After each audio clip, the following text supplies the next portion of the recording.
कितनी important instruction you know ना, कि आपको अपना नाम जो है वो प्रॉपर ही लिखना है, जैसे स्कूल में रजिस्टर है, कोई और नाम नहीं, जैसे महाकाल भक्त, गेमिंग वेमिंग, ये सब नहीं लिखना है ना। आपको अपना प्रॉपर नेम लिखना है, ठीक है। और आपको अपने डिस्प्ले पिक्चर, एक डिस्प्ले पिक्चर भी आता है ना, जैसे मेरा आ रहा होगा श्री राम पब्लिक स्कूल का पिक्चर, फोटो, जब आप खोलेंगे आपकी आईडी जो बनी रहती है, ठीक है। सेटिंग्स में जाना, वहां पे अपना डिस्प्ले पिक्चर, अपनी फोटो लगाना है आपको, ठीक है। These are instruction. आज ही क्लास के बाद आप लोग ये कर लीजिएगा। We are studying English grammar.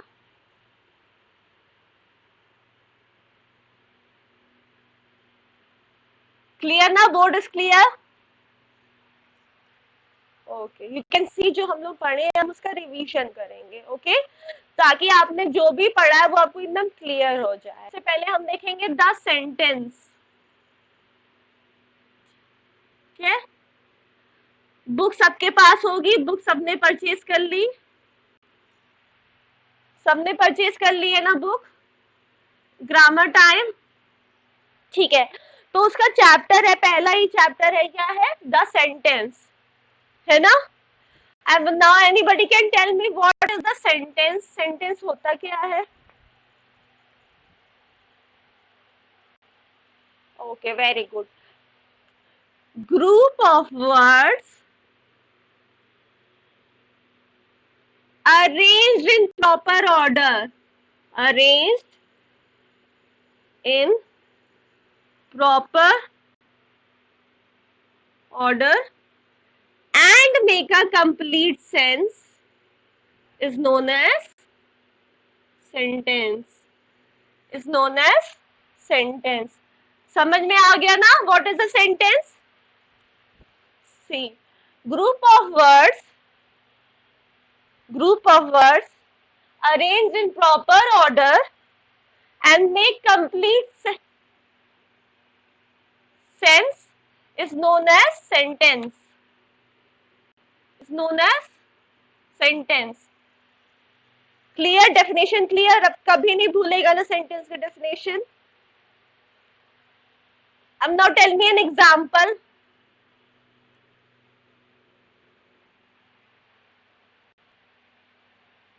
Children swim in the pool, okay, children swim in the pool, ठीक है। ये हमारा क्या हो गया, सेंटेंस। ग्रुप ऑफ वर्ड्स है ना, अरेंज, प्रॉपर ऑर्डर में अरेंज है। ऐसा तो नहीं है पूल पहले आ गया, स्विम बाद में आया, इन आ गया, फिर ऐसा तो नहीं है, प्रॉपर ऑर्डर में अरेंज है ना।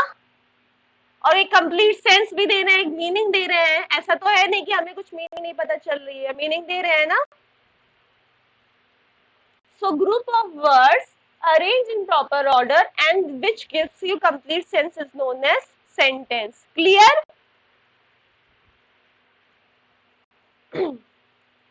अब सब्जेक्ट और प्रेडिकेट क्या है? कोई बता सकता है इस सेंटेंस में सब्जेक्ट और प्रेडिकेट क्या है? हाँ, very good. Subject and predicate are two parts of sentence, okay. और सब्जेक्ट क्या है इस, अच्छा, इस एग्जांपल में सब्जेक्ट क्या है? Very good, yes, very good, the naming part, the naming part of a sentence which tells us about a person or thing is subject, है ना। और जब सेंटेंस के बारे में क्या बात हो रही है, पर्सन के बारे में, थिंग के बारे में क्या बात हो रही है, वो क्या होता है, predicate. Very good, the telling part is predicate, the naming part is subject, naming part is subject, yes, and the telling part is predicate. ये सबको क्लियर है ना, कोई डाउट नहीं, ठीक है। सब्जेक्ट नेमिंग पार्ट है और प्रेडिकेट टेलिंग पार्ट है, जो बता रहा है कि बात क्या हो रही है, ओके। देखो एक सेंटेंस में एक ऑब्जेक्ट होता है, ऑब्जेक्ट मतलब जिसके ऊपर काम करने का असर पड़ रहा है, ठीक है, सेंटेंस में कोई काम हो रहा है। अब एक वर्ड होता है सेंटेंस में जिसपे काम करने का असर पड़ता है, ओके। तो यहाँ पे ऑब्जेक्ट क्या हो गया, पूल। पूल असर किस चीज पे पड़ रहा है, स्विम कहाँ पे कर रहे हैं चिल्ड्रन, पूल में कर रहे हैं ना, असर किस चीज पे पड़ रहा है, पूल पे। तो पूल हमारा क्या हो गया, ऑब्जेक्ट। पूल क्या हो गया, ऑब्जेक्ट। सेंटेंस में काम करने का असर जिस चीज पे पड़ रहा है उसे क्या कहते हैं, ऑब्जेक्ट। यहां तक क्लियर है, ठीक है। अब देखो जिस सेंटेंस में ऑब्जेक्ट होता है, इस सेंटेंस में ऑब्जेक्ट है ना, फुल ऑब्जेक्ट है ना, उसे हम ट्रांसिटिव वर्ब कहते हैं, ट्रांसिटिव। ट्रांसिटिव वर्ब कहते हैं, क्यों, क्योंकि स्विम का असर पूल पे पड़ रहा है। कहाँ स्विम कर रहे हैं, हवा में तो स्विम नहीं कर रहे हैं, है ना, पूल में स्विम कर रहे हैं।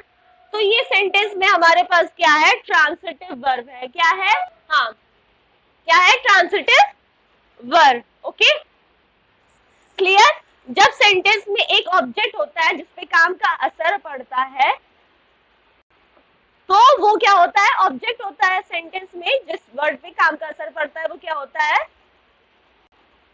ऑब्जेक्ट, ठीक है। और वर्ब जिसके वजह से काम के असर पड़ रहा है वो क्या हो जाएगा, ट्रांसिटिव वर्ब, ठीक है। क्या हो जाएगा, मत जाओ कि जिस सेंटेंस में ऑब्जेक्ट दिख रहा है उसमें जो वर्ब है वो हमारा क्या है, ट्रांसिटिव वर्ब है, टीवी है, ठीक है। जहां पे ऑब्जेक्ट है वहां पे टीवी आ जाएगा, जहां पे ऑब्जेक्ट है वहां पे ट्रांसिटिव वर्ब आ जाएगा, क्लियर। और अगर किसी सेंटेंस में ऑब्जेक्ट नहीं है, जैसे कि children swim, children swim object नहीं है ना, बस चिल्ड्रेन स्विम कर रहे हैं लिखा है और बाकी आगे सेंटेंस में कुछ नहीं लिखा है ना। तो यहाँ पे कोई ऑब्जेक्ट नहीं है, यहाँ पे कोई ऑब्जेक्ट नहीं है, तो यहाँ पे स्विम हमारा इंट्रांसिटिव वर्ब हो जाएगा। जिस सेंटेंस में ऑब्जेक्ट रहेगा, जहां पे ऑब्जेक्ट रहेगा वहां पे टीवी आ जाएगा, मतलब कि ट्रांसिटिव वर्ब, ठीक है। जिस भी सेंटेंस में ऑब्जेक्ट है वहां पे ट्रांसिटिव वर्ब, और जिस सेंटेंस में ऑब्जेक्ट नहीं है वहां पे क्या हो जाएगा, इंट्रांसिटिव वर्ब, ओके यहाँ तक क्लियर है। अब डायरेक्ट ऑब्जेक्ट और इनडायरेक्ट ऑब्जेक्ट के बारे में भी मैंने आपको वो दिया था, एक वीडियो दिया था, राइट। तो डायरेक्ट ऑब्जेक्ट क्या होता है, जो डायरेक्टली रिसीव करेगा एक्शन, जिसपे वर्ब का तुरंत प्रभाव पड़ रहा है, वो हमारा क्या हो जाएगा, डायरेक्ट ऑब्जेक्ट। और जिसपे इनडायरेक्टली वर्ब का असर पड़ रहा है वो क्या हो जाएगा, इनडायरेक्ट ऑब्जेक्ट। क्लियर है ना, डायरेक्ट ऑब्जेक्ट और इनडायरेक्ट ऑब्जेक्ट का मतलब। तो डायरेक्ट ऑब्जेक्ट हमेशा हमारा एक क्वेश्चन आंसर करता है, व्हाट, ठीक है। डायरेक्ट ऑब्जेक्ट क्या क्वेश्चन आंसर करता है, व्हाट। मतलब कि वो कोई सेंटेंस है उसमें आपने क्वेश्चन पूछा, ठीक है, चिल्ड्रन स्विम इन व्हाट, किसमें स्विम करते हैं ना, चिल्ड्रन स्विम इन व्हाट। तो जब हमें व्हाट का आंसर मिल रहा है तो वो हमारा क्या हो गया, डायरेक्ट ऑब्जेक्ट, पूल में स्विम करते हैं, ठीक है। ये एक टिप है ताकि आप आइडेंटिफाई कर सकें डायरेक्ट ऑब्जेक्ट क्या है और इनडायरेक्ट ऑब्जेक्ट क्या है। जब हमने अपने दिमाग में एक सेंटेंस में क्वेश्चन पूछा व्हाट, तो हमें आंसर मिला पूल, तो ये हमारा क्या हो गया, डायरेक्ट ऑब्जेक्ट हो गया, क्या हो गया। और दिमाग में क्वेश्चन पूछा होम, तो आंसर क्या मिला, home does swim in the pool, children, children swim ना, तो वो हमारा क्या हो जाएगा, इनडायरेक्ट ऑब्जेक्ट, ठीक है। जब व्हाट का क्वेश्चन पूछते हैं और आंसर मिलता है तो वो है डायरेक्ट ऑब्जेक्ट, और जब होम क्वेश्चन पूछते हैं और आंसर मिलता है तो वो क्या हो जाता है, क्या हो जाता है, indirect object. Okay, clear? Now if we see the exercises, आपको क्या करना है, चैप्टर नंबर 1 अच्छे से रीड कर लेना है, ठीक है, क्लास के बाद अच्छे से रीड करना है, और कोई डाउट हो तो मुझसे डाउट क्लास में पूछ लेना। Exercises 1.1,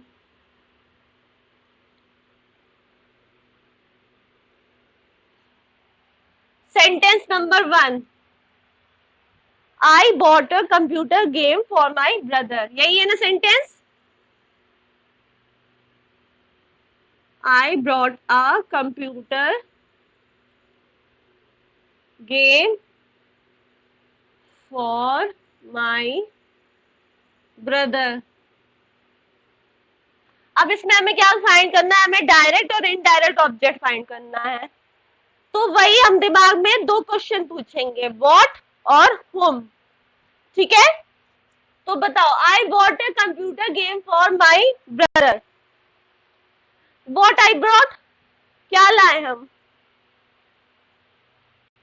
very good, computer game. तो ये हमारा क्या हो गया, डायरेक्ट ऑब्जेक्ट। क्या हो गया, दिमाग में क्वेश्चन पूछा व्हाट डज आई ब्रॉट, ठीक है, क्या हम लेकर आए, तो आंसर मिला कंप्यूटर गेम। क्वेश्चन पूछेंगे, होम, किसके लिए लेकर आए, होम, माई ब्रदर, होम का आंसर मिल रहा है माई ब्रदर, तो ये क्या हो गया, इनडायरेक्ट ऑब्जेक्ट। क्लियर?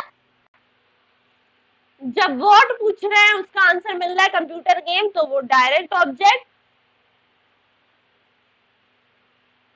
हाँ, होम पूछा माइंड में तो आंसर मिला माय ब्रदर, वो हो गया इन। Now the second sentence, the teacher told them don't do like this. अब बताओ इसमें डायरेक्ट ऑब्जेक्ट क्या है, क्वेश्चन पूछो माइंड में, व्हाट,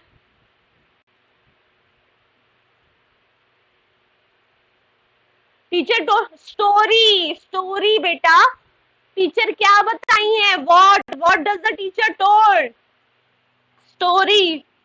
स्टोरी हमारा क्या है, डायरेक्ट ऑब्जेक्ट।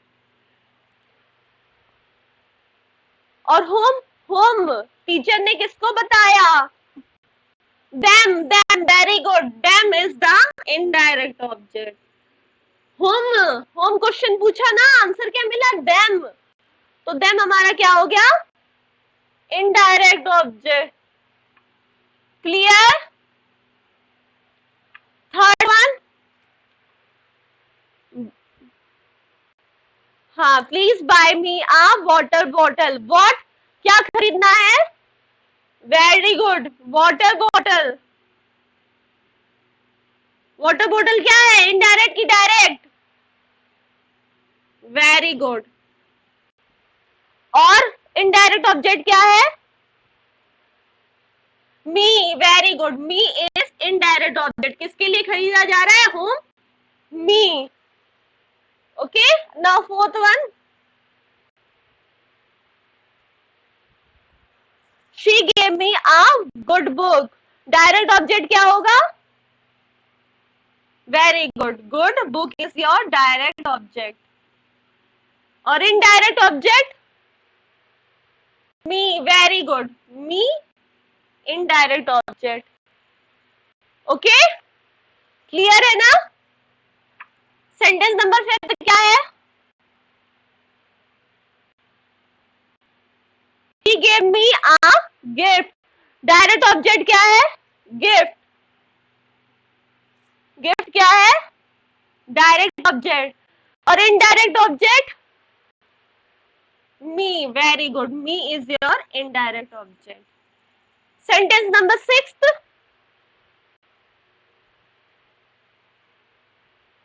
हाँ, डायरेक्ट ऑब्जेक्ट क्या है, very good, salary is direct object. और इनडायरेक्ट ऑब्जेक्ट क्या है, guard, very good, guard is indirect object. अब सेवेंथ सेंटेंस क्या है? इसमें डायरेक्ट ऑब्जेक्ट क्या है? पेंसिल बॉक्स हमारा डायरेक्ट ऑब्जेक्ट है और इनडायरेक्ट ऑब्जेक्ट नहीं है। वेरी गुड, इसमें इनडायरेक्ट ऑब्जेक्ट नहीं है, क्योंकि जब हम होम का क्वेश्चन पूछ रहे हैं तो हमें आंसर नहीं मिल रहा है ना। I have a costly pen, home कोई और पर्सन नहीं है, बस मेरे बारे में बात हो रही है, ठीक है। तो हम अपने साथ तो डायरेक्टली हम अपने साथ तो जोड़ ही दिए, मेरे साथ डायरेक्ट ऑब्जेक्ट है। इनडायरेक्ट ऑब्जेक्ट इस सेंटेंस में नहीं है। Very good. क्वेश्चन नंबर 8,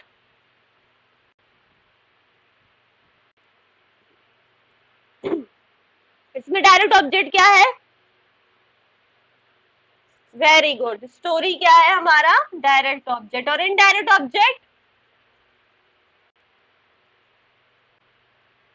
इसमें भी इनडायरेक्ट ऑब्जेक्ट नहीं है, ठीक है, क्योंकि क्लास के बारे में ही बात हो जा रही है, कोई थर्ड चीज आ ही नहीं रही है। इनडायरेक्ट ऑब्जेक्ट हमेशा तीसरी चीज से रिलेट करता है। यहाँ पे तो हम अपने बारे में ही बता दे रहे हैं, क्लास के बारे में ही बात कर दे रहे हैं, थर्ड चीज के बारे में नहीं बात कर रहे हैं, ठीक है। जैसे कि I bought a computer game for my brother, मैं लाई पर किसके लिए लाई? ब्रदर के लिए लाई, तो ब्रदर तीसरा पर्सन आ गया ना इसमें, आया कि नहीं? तो जब इनडायरेक्ट ऑब्जेक्ट हमेशा तीसरी चीज को डिनोट करता है, पर क्लास के बारे में जब हम बात कर रहे हैं तो क्लास तो मेरी ही क्लास है, उसमें तो कोई तीसरा चीज आया नहीं, तो उसमें इनडायरेक्ट ऑब्जेक्ट नहीं रहेगा। ओके, जब सेंटेंस में कोई तीसरे पर्सन की या तीसरे चीज की बात हो रही हो तभी इनडायरेक्ट ऑब्जेक्ट यूज होगा। ओके, और अगर I have a costly pen, I have a costly pen, इसमें तो हम अपने बारे में ही बता रहे हैं, इसमें तो कोई तीसरा पर्सन आ ही नहीं रहा है ना। तो बस कॉस्टली पेन हमारा डायरेक्ट ऑब्जेक्ट होगा और इनडायरेक्ट ऑब्जेक्ट इस सेंटेंस में नहीं होगा। ओके, समझ में आया? हमेशा इनडायरेक्ट ऑब्जेक्ट कोई तीसरा पर्सन होता है। जब हम अपने ही बारे में या अपने ग्रुप के बारे में, अपने क्लास के बारे में बात कर रहे हो तो उसमें इनडायरेक्ट ऑब्जेक्ट नहीं होगा। अंडरस्टूड? अब टाइप्स ऑफ सेंटेंस तो सबको पता होगा कितने होते हैं? 4। कौन कौन से होते हैं? Yes, one by one. First one assertive, okay. Second one interrogative, third one imperative, fourth one exclamatory। अच्छा, कॉपी सबकी कंप्लीट होगी ना? पीडीएफ तो मैंने शेयर कर दिया था, पीडीएफ तो मैंने शेयर कर दिया था, तो कॉपी सबकी कंप्लीट होगी।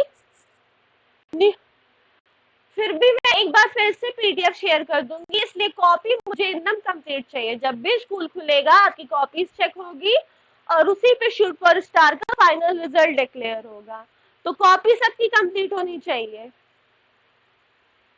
ओके,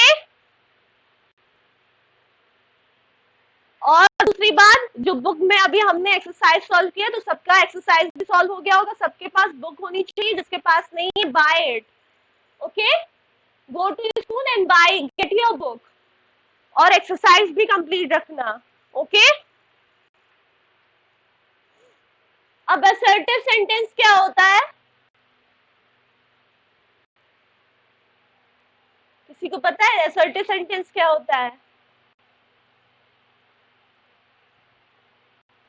हाँ, a sentence which gives us some information or any statement is known as assertive sentence। हाँ, फैक्ट, इंफॉर्मेशन, ठीक है, जो भी सेंटेंस हमें कोई फैक्ट, कोई इंफॉर्मेशन या सिंपल सेंटेंस स्टेटमेंट के बारे में बताता है वो क्या होता है? Assertive sentence. सबको पता है असर्टिव सेंटेंस के बारे में? अब असर्टिव सेंटेंस दो तरीके के होते हैं, पॉजिटिव और नेगेटिव। जिस सेंटेंस में कोई पॉजिटिव थॉट मिल रहा हो, सब कुछ अच्छा अच्छा चल रहा है, वो हमारा क्या हो जाएगा? पॉजिटिव। हाँ, अफर्मेटिव सेंटेंस।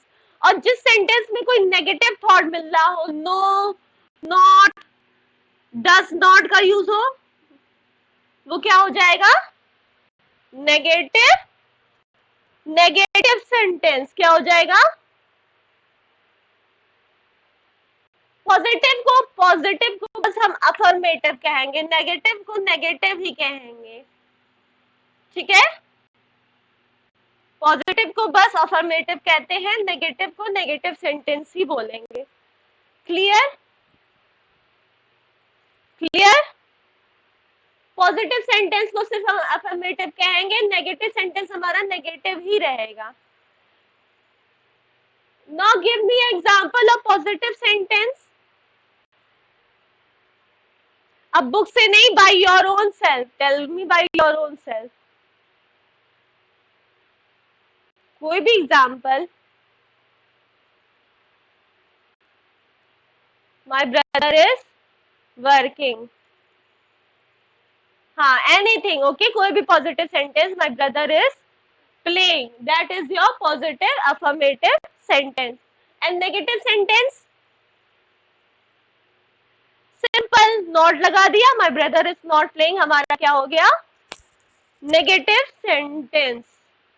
वेरी गुड, यहां तक क्लियर है? पॉजिटिव सेंटेंस और नेगेटिव सेंटेंस।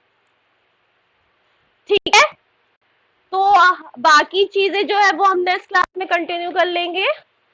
और आपके लिए कॉपी कंप्लीट होनी चाहिए, पूरा चैप्टर रीड करके आना नेक्स्ट क्लास में। कोई भी डाउट हो तो मुझसे डाउट सेशन में पूछो। Exercise 1.2 is homework. Exercise 1.2 is your homework. Okay, complete it in the book itself. Copy में नहीं करने की जरूरत है, बुक में ही कर लेना। ओके, आई थिंक दिस यहां तक समझ में आ गया? कोई डाउट तो नहीं? कोई डाउट? ठीक है, ये पूरा रिवाइज कर लेना चैप्टर अच्छे से। Okay, and complete your work. We will meet again tomorrow. Okay, कोई डाउट तो नहीं? सब समझ में आ रहा है ना? कोई प्रॉब्लम नहीं? सब कुछ क्लियरली अंडरस्टूड है? Okay, then we will meet again in our evening class. Okay, revise the chapter. Now you all can leave the meeting. हाँ, good day. Have a good day. Take care. And Jai Hind.